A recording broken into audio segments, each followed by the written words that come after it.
Custard Creams. I'm Tim. And I'm Mike, and we're two Brits looking at the best of popular culture that's inspired us this week. What have you got for us, Tim?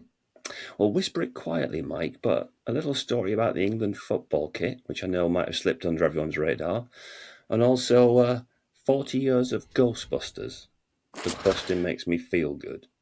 It doesn't make me feel good that it's 40 years ago. I want to talk about Lewis Capaldi, which was one of those Netflix, I don't know what you call them, biography dramas, not drama, biography documentaries or biopics, and Snapchat, which has made me feel old, but also made me think a little bit about whether there's anything new under the sun. But before we get into the England football kit, I just want to say thanks to everyone who watched our last podcasts. Really does help if you like and subscribe, because that's what brings it to the attention of other people. So please do so. Thank you very much. Over to you, Tim, and England football shirts. Nostalgia for wokeism, I presume. Yeah, well, I say the England kit was dropped March the 21st, and that's what triggered me thinking about it when I saw that was coming up in a couple of days. That fantastic kind of rush and excitement I still get even as a 50-something-year-old person when a new England kit comes out, because I can't help but thinking about the fantastic times when I was a younger person and a young lad when New England kits came out. And then it just made me think about replica kits and what an incredible phenomenon they are, and kind of where it started and things. But yeah, then the woke story blew up, and that kind of became a major story that was on all the news outlets every day, and even led to me texting Nicky Campbell's phone in, Mike, to make a point about that. So I don't know if you'd spotted that story during the week. I did, and I quite liked what I think it was Keir Starmer said, which was it's fixing pride in the England flag that is probably a priority, rather than pretending the England flag is somehow different, I think. For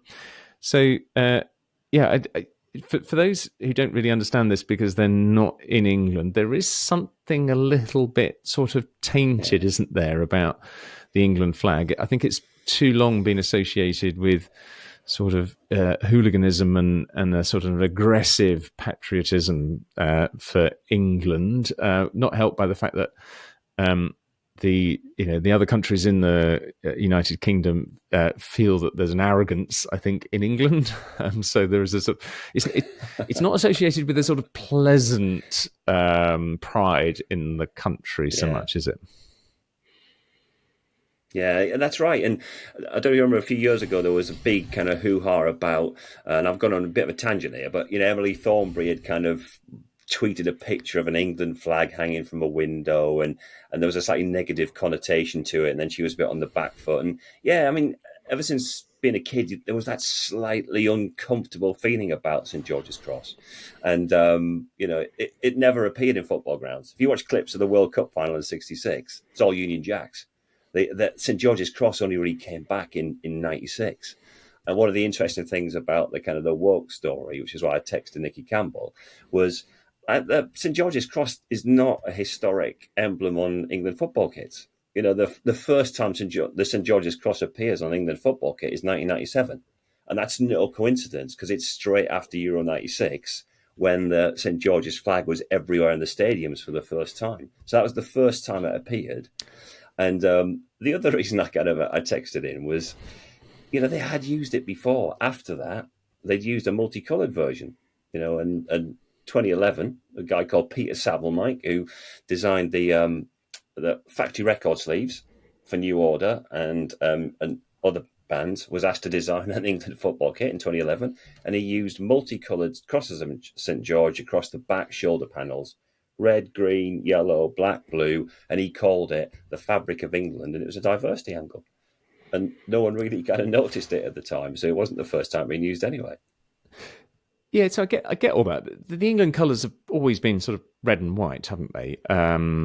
Sometimes blue shorts, I know, and maybe a blue stripe. But the flag of St George, the red cross on a white background, is definitely in the England kit. It's not like it's always been different. And I guess if you haven't used flag, fair enough. But when you do, it is a bit odd for a country national team not to have, when you use the flag, not to have the flag that you have. It just feels like you're sort of running away from something, doesn't it?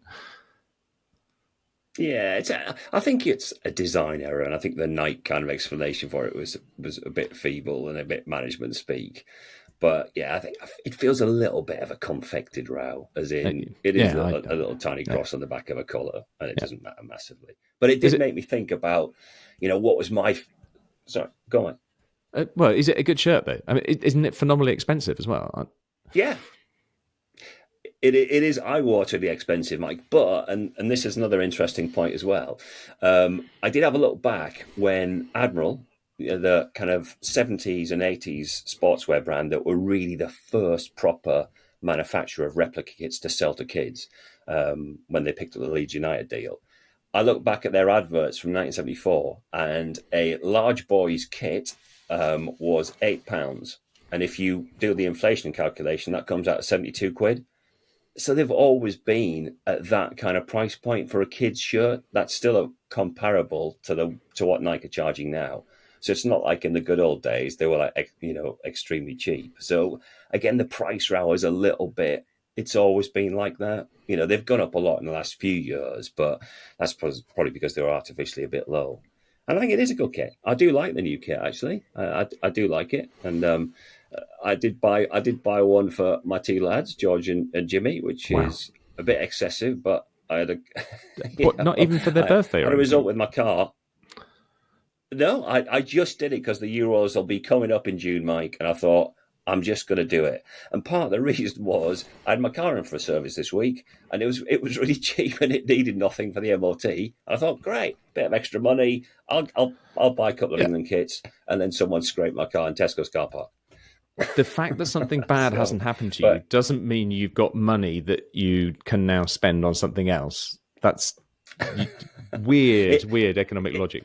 Anyway, talking of somebody who definitely won't be wearing the England shirt, obviously, is Lewis Capaldi, who I've always thought was, had an amazing voice, but I don't know if you've seen it, but the Netflix, as I say, I don't know what they call them, but the documentaries, which are a little bit gentle, they're kind of halfway, I guess, between a Hello magazine article that's just bound to make you look good and something that's a little bit more, editorial control in the hands of the makers, not the interviewed. It's definitely rawer than Beckham, although I thought the Beckham one was pretty good, and obviously rawer than Harry and Meghan. I haven't seen the Robbie Williams one, but so I always thought that there was something, I don't know, just, a great talent in Lewis Capaldi, but I'm not sure how much depth there was. And actually, I really like him. I think that he is one of these people who can be misunderstood because of the way he is, but actually get past the surface, a lot of which is to do with his anxiety and his Tourette's, which he really only came to understand himself when he was trying to make a second album during COVID at home.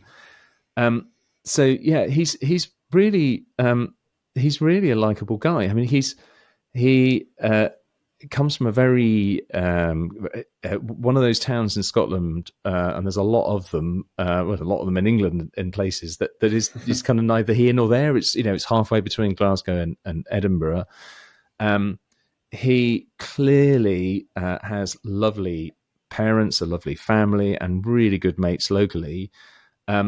Great talent. I think he obviously found some, tapped into something that made his first album go, ballistic, and then just got exposed to this world that was utterly other, and of slightly slimy music producers, the number of sycophants around him, as he was trying, he was clearly struggling to know how to produce a second album. I mean, everybody does, but it was almost like he was thinking, I don't know how I did the first one. I don't know what I did. And, but how do I do that again? And he was sort of Yeah. plinking and plonking at the piano, going like, and doing that gravelly wail thing that he does over, various different lyrics. And the only honest people in his life were his parents. His dad was like, yeah, that's not very good. And there's a bit at the end which was really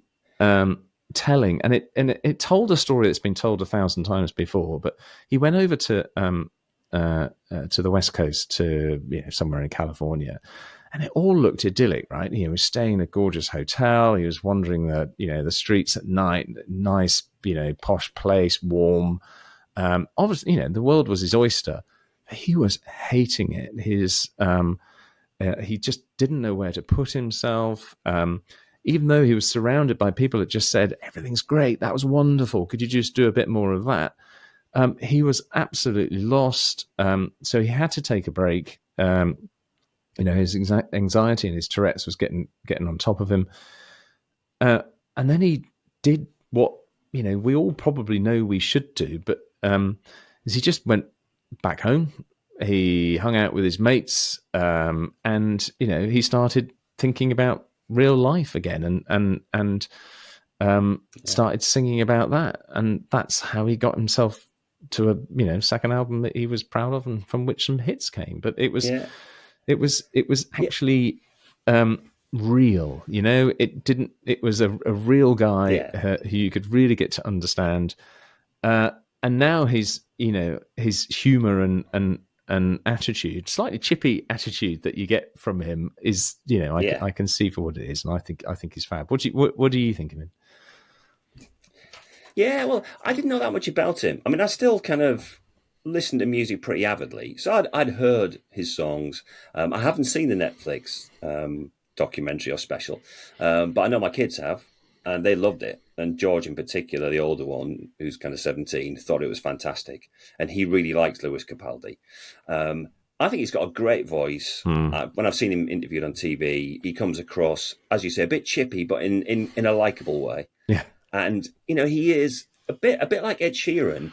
When people are quite critical of modern music, which I am very regularly, but there are these people who stand out, Lewis Capaldi, and I suppose someone like Ed Sheeran and even George Ezra, who are people who are songwriters in the kind of traditional sense, who've properly got talent, got great voices, and he's one of those, and he's authentic, and that's great. And I really like the fact that he's successful. And look, let's be honest, he's a lovely guy. He doesn't look like your typical pop star. You would never say that, but it doesn't matter because he's got an incredible voice.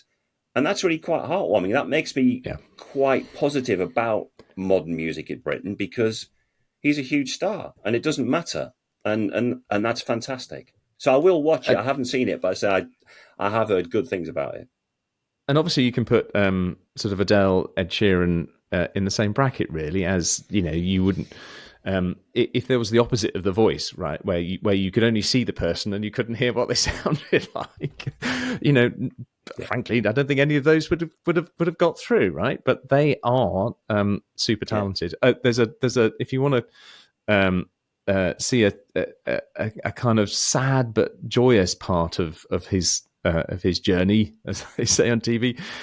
There's a lovely video of him at Glastonbury where he was actually struggling to sing. I was getting kind of used to being someone you loved, and the crowd just realised that he was a bit close to tears and a bit edgy, so they just screamed it at him, and it's very powerful. And there's another bit when another interview he was doing on, I think, Good Morning Britain or whatever it is. And they were saying, so, would you recommend your second album? He said, which camera am I looking at? And he just went like, no, don't buy it. Honestly, he said, the first album was a complete fluke. I don't know what they were thinking and inviting me to do a second album. It's absolutely pants. I think. But people love that. People love the fact that he's just a bit different. Yeah, exactly. And that crowd story is really touching because it's one of those like magic moments where, in a gig or a concert where the crowd just does something brilliant that makes your hair stand on end, if you had any, and kind of, it's just, brilliant. So I will watch it. It's when it's when you realise, I think, that people want you to succeed. If you go back to him struggling with that second album, he was thinking, I must do Yeah, what they expect. And actually the opposite. They really wanted him to succeed. So, yeah, it kind of turns it around. It's like speaking at a wedding, right? The best man speech at a wedding is always yeah, going to go yeah, down well because people want you to succeed. So yeah, Ghostbusters, exactly.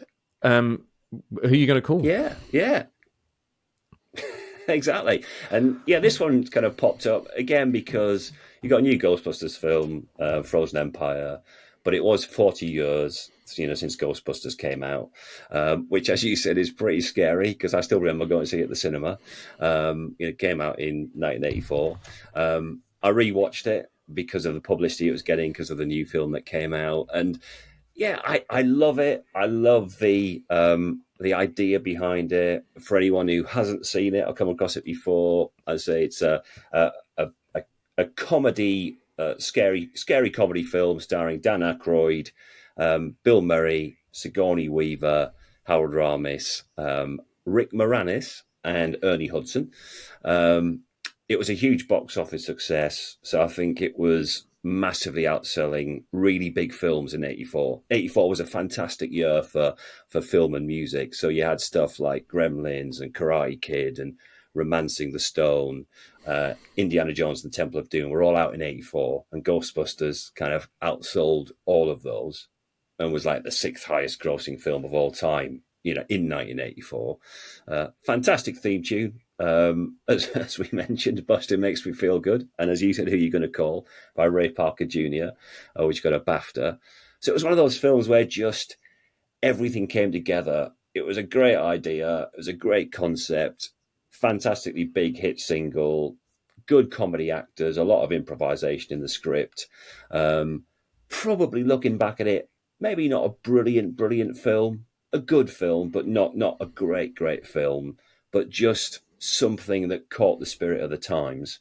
And I look back at it really fondly just because it was just an exciting time, full stop. And 84 itself was a great year. Did you go and see it at the time? Yeah, I remember thinking I love the paraphernalia. The kind of the car, the idea, the Yeah, goo, the songs. Everything was great about it. I just remember the story being a bit thin, and it just yeah, being a bit weak on plot and narrative. But I tell you what, yeah, it's yeah. probably even weaker though. Is the sequels? I don't think I've been to see any of them. There's been more than you might think, hasn't Yeah, there? yeah. Well, there was Ghostbusters 2, which was okay. Bit more kind of big scale, but as you say, probably not a great story anyway. Then you had the all female Ghostbusters, which was, I think, 2016, with, is it Katrina Wieg? Or Ghostbusters Wiegman, answer the who was, call. really good. And yes, exactly, yeah. And that was pretty Uh, good. I mean, it didn't do that well. And I think there was a little bit of, probably slightly misogynistic. It's not the original blokes doing it, but it was still pretty good. And then there was another like reboot with Paul Rudd, which was a couple of years ago, Ghostbusters Afterlife, whatever, which hmm. featured the kind of the family of Spengler, who's one of the original Ghostbusters, played by Howard Ramis, who died, unfortunately. He died pretty young at 66. He had, I think, quite an unusual, disease he contracted, and he died quite young. So there's quite well reviewed that one. The kind of Afterlife was a pretty good film, and then you've got the kind of follow up now, Frozen Empire, which has not had great reviews to be honest. But I think a bit like you, the first one is great for everything that goes around it, but it's not a brilliant story. And I remember even at the time thinking, I still loved it, but I wish it had been a bit better than it actually was. But it still stood the test of time, and as you say, it's got a lot of MacGuffin about it, as they say in films, which keeps it interesting. And a couple of the interesting things about it, which was one, it was written by Dan Aykroyd because Dan Aykroyd's great grandfather, someone called Samuel Aykroyd, was a dentist and psychic researcher, and he was one of those kind of Edwardian Victorians that was massively into spiritualism. They had a family medium. Therefore, his grandfather and his dad were both really into it. And he wrote the story for Ghostbusters because I think after one of them died, he got their letters and journals read it all. Dan Aykroyd apparently is massively into this stuff anyway, and then he kind of teamed it with the real world universities who were doing kind of research into the paranormal on a serious basis, and that's why it's got all the stuff that, you know, the eco meters and the ghost traps, because he just loves all of that. So there was kind of like a little bit of a backstory, and I think when he originally wrote it, it was planned for him and John Belushi, because they were in the Blues Brothers, and Eddie Murphy. And obviously John Belushi died, unfortunately, before he could be in it. And Eddie Murphy didn't want to do it. I think he didn't think the part was big enough. So it ended up going to Bill Murray, and then Harold Ramis came in and rewrote it. So, yeah, like a lot of these things, kind of lots of accidents and hiccups along the way that led to the right people being in place to do it at the right time. So, yeah, for anyone who's not seen it, it is worth a look. I can't believe you said that Dan Aykroyd has a family medium, as if, like, you know, every family, you know, you have a family doctor, exactly. You also have a family medium. Yeah. I had a... it was exactly that. I had a friend who said a sentence I'd never heard before when it got to near Christmas. She said, I don't know what to do for a works, you know, Christmas party. And I said, well, I think we're all going to the Harrow. And she said, no, for my household. And I went, what do you mean a household? And she clearly had so many staff that she was thinking, as an employer, she ought to organise a do. So she probably had a, you know, family medium, a family large, Downton Abbey style kind of. Exactly. You know, sex the chaplain on skiing holidays. Charades. Exactly. Yeah, not a problem I've grappled with. No. The problem I'm grappling with my family at the moment is Snapchat. So we've had a long period of trying to keep the girls away from all these sort of social media messaging type platforms, and you know, TikTok, YouTube, and all that sort of stuff. And because when they started using them, you know, everyone, the school clamped down and said, you know, you're not supposed to use WhatsApp until you're sort of 15 or 16. So, you know, we kind of took them off them, and then, you know, they said, oh, inevitably all their friends are on it. And, you know, you think, well, are they really? And then Jenny went to a presentation from a police officer who was talking about, you know, how, you know, the dangers of social media and the internet, and how, you know, predators get on and all that sort of stuff. And he said, you know, on the one hand, you know, parents don't, you know, put in place any protections, and on the other hand, they're so, you know, ridiculously over the top that, you know, some children at age 11 don't even have Snapchat. And our girls are 14 next week. So so we decided to kind of give in. But it is, it's extraordinary, Snapchat. I hadn't seen it. It's obviously one of those apps that's kind of, you know, not of our generation. You know, Facebook is now, you know, I asked the girls what they thought of Facebook, and they said, don't know, isn't it for like businesses and stuff? Isn't it for like selling stuff? And it's like, no, it's where you put your family photos on. That's what, you know, and clearly you want to get onto MySpace. Yeah, exactly. Or buy a Betamax video to watch some interesting content. So, what is really striking about Snapchat, apart from the fact that actually, for the first time, I have found an app quite difficult to use, which has made me feel very old. But it has everything on it. It is a combination of TikTok and WhatsApp and you know, that I think they call it AR emoji type stuff, that you know, when you kind of take a photograph of yourself, but then put a clown face on you, and, you know, even there's video versions of all that sort of stuff. So it's designed basically to give you everything that you could possibly want without having to go anywhere else, which I know is the, you know, the kind of basic business mode of these things. But it sort of reminded me of what I believe is, someone once told me, is the tactics that architects put into casinos when they're particularly in Vegas, when apparently they make the orientation of the building look one way from the outside, and then when you go in, everything's shifted so that so, you know, if it's a square that's sort of, you know, facing north south or whatever, when you go in, they kind of, you know, shift it so that you can't find your way out again. Obviously, you do eventually. Otherwise, it's traps. Otherwise, the whole world would be there, right? Because everyone eventually goes to Vegas at some point. But so the idea is that you go into Snapchat thinking it's just sending messages, but actually there's kind of everything there. But what's really fascinating is I started to realize, and this was prompted by another podcast, in fairness, that a couple of the things are actually really old-fashioned. They're old-fashioned sort of entertainments. The TikTok video type stuff actually, I think, dates back to Beatles About and those fail videos that he used to show back in 1986. I mean, if Jeremy Beadle had understood the power of the internet, just think what, he would dominate the world now. He'd be the world's, richest man. That's a thought and a half, Mike. It is. Jeremy Beadle Beatles About. He was Marmite, wasn't he?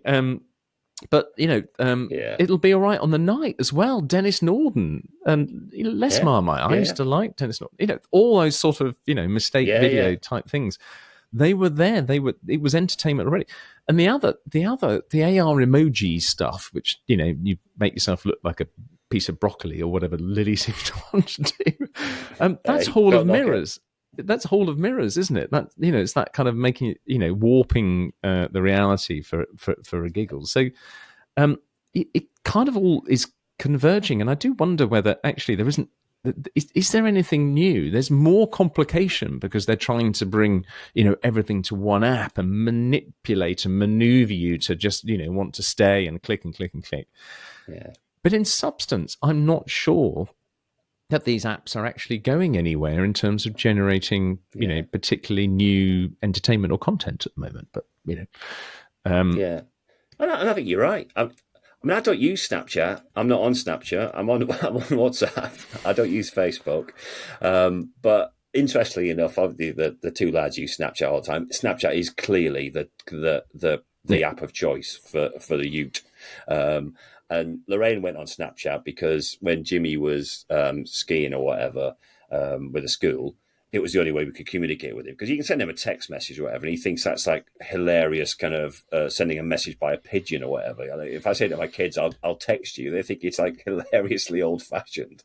But yeah, when Lorraine joined it, it was like amazing. And she said it was almost kind of bewildering when you opened it up, like all of this stuff coming at you. And when she opened it up, she was getting George saying, like, what is going on here? What is all of this stuff? But it does seem incredible. And I know they track each other on maps and stuff. And if you're driving to football, they'll open Snapchat and say, oh, well, Eddie's like 300 yards ahead of us in the car because I can see his picture on. And it does seem incredible. And it obviously has got ease of use. So even if the ideas are still kind of the same, frankly, it's obviously it's ease of use and it's the cool thing, and maybe there'll be a new cool thing in a year's or 2 years' time. But yeah, it is obviously the top end now for the kids in terms of communication. I don't think there's any other show in town. I think WhatsApp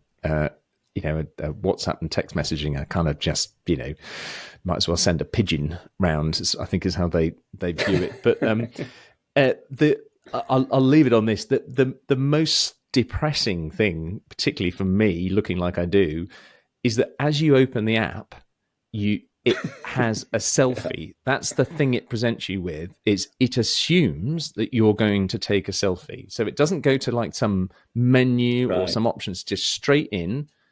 I'm going to take a picture of me and I'm going to send it to everybody else. I've tried to tell the girls that pictures of you stick around, and there'll be a time when you're going to apply for a job and whatever. Putting your head in a piece of broccoli might be fine, but there's all sorts of other things that probably shouldn't, hang around for that long. But anyway, right. Okay. Well, I think that's us covered. Any last thoughts before we go? Yeah. I've got a tiny last thought, Mike, which was just I noticed that the Fast Show is back on tour, celebrating, I think, 30 years of the Fast Show, and I think the original cast are all back together. And it just made me think, just for a few seconds, about how much I love the Fast Show, how good it was, how it hasn't dated massively, because it's still really very funny. You've still got Dave Angel doing TV adverts. Rowley Berkenkusty is still one of my favourite characters of all time, and it was just great to see them back on the stage and having another go. Well, this week I've been mostly wondering also about not doctoring photos. Now, not wishing to get into the story about Kate, who I thought handled that announcement fantastically well, and obviously, I do hope everyone respects her privacy and wish her well. I think the thing that was fascinating about the doctoring the photo story was how everyone was screaming for the need for authenticity in media and truth. And thought, either that's deep irony, given what people like to pump out there without any justification whatsoever, or maybe there's a fight back for, maybe there's some hope to hold to there that people do ultimately want to know the truth from the confection. But so yeah, a little bit of glimmer in an otherwise sad story, and hope all goes well for them. Right, okay, thanks very much then. See you next time, and we'll see what happens in the week ahead. Okay, cheers, Tim. Cheers, Mike.